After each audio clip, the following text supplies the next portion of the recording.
Good morning, fam. If you notice, a lot of my content is directed towards the sisters, and that is because there's a very interesting counterproductive phenomena going on. One that I could only characterize as socially conditioned delirium. They are conditioned to be this way. But don't just take my word for it. Listen to one of their fellow sisters. I have been isolated from black women pretty much my whole life because I don't live in delusion. I'm sorry, but sister's gonna catch a stray on this one because she deluded herself into thinking that disabling the stitches and the comments were going to stop commentaries like this one. I've even dealt with this with my own mother because I don't live in delusion. I don't live in delusion.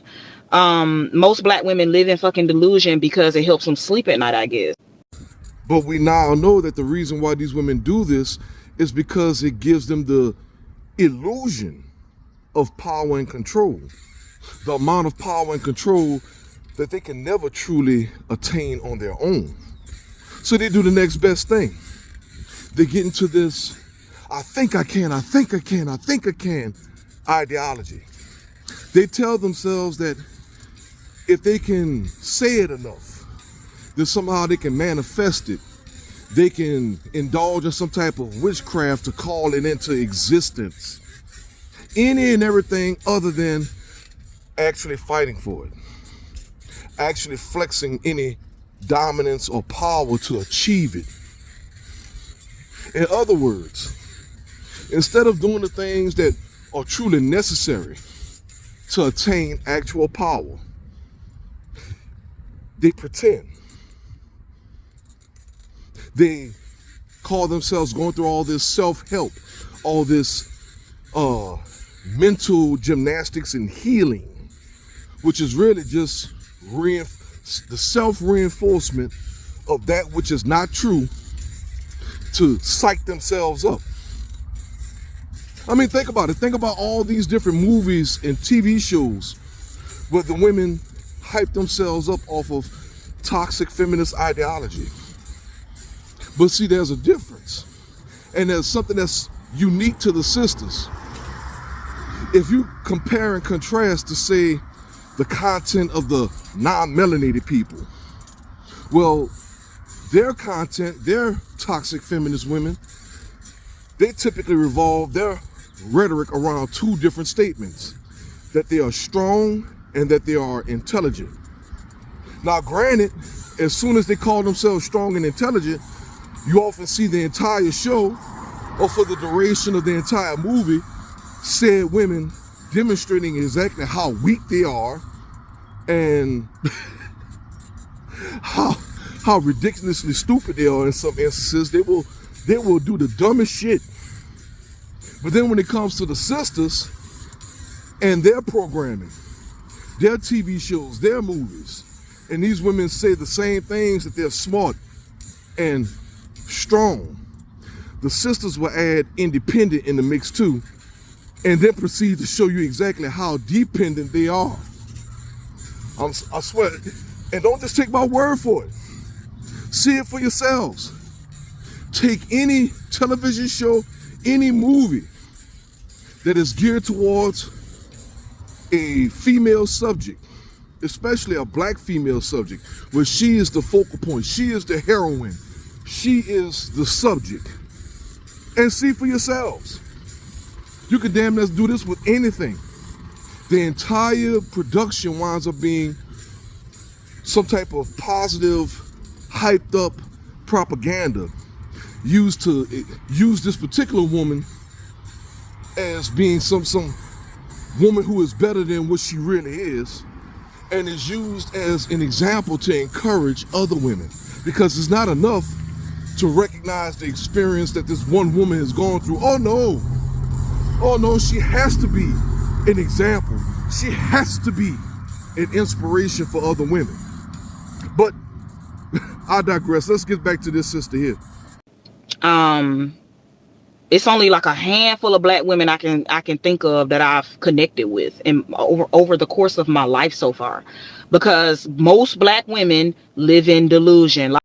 And that's because women naturally develop an envious aversion, a hatred for women with real power. And once women start operating from a place of logic and reason as opposed to emotion and delusion, they start to develop actual power. And if you think about it, most of you out there, male and female, already know this to be true. What is most women's default setting to any type of financial difficulty? Prostitution. They don't even have to really do anything or put that much thought into it. As long as they can find a way to bend over or lay on their backs, the men will actually do the work with that too. That's why it's always been a default setting for those who lack skills, intellect, resourcefulness. They don't have to put that much work into it. Most of it's already done for them. And they can just collect their money and move on with life. But see, when it comes to the women who have skills, have talent, actual working resourcefulness and intelligence, those women encourage themselves and each other to get jobs, to start businesses, to create things, to be the glorious women, the goddess-like women that we're consistently told that most are, but just so happen not to be. A lot of times women in general live in delusion, but I've noticed this more so with black women, because when I converse with women of the other races, they be more in truth than I see black women. And that's because black women have collectively developed this sense of delusional entitlement, which is steeped in, for lack of a better term, modern black supremacy.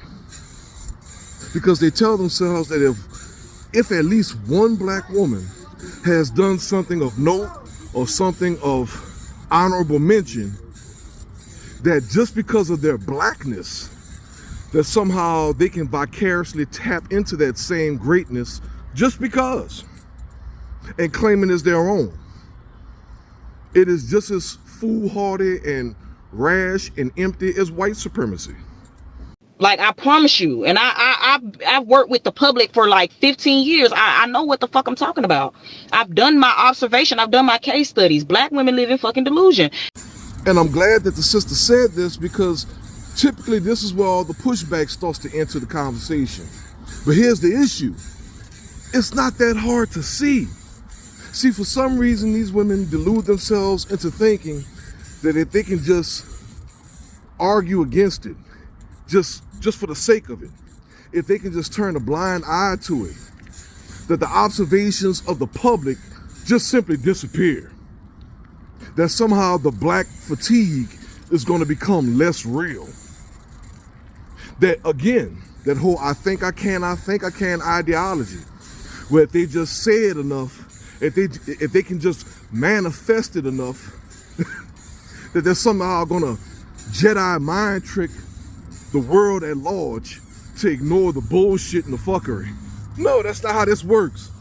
And that's why they don't like me. That's why they get in my comments and talk shit and want to insult me and shit, because I'm telling the truth. They don't want to hear the truth at all. I have been isolated. And that right there is the worst part of it of all.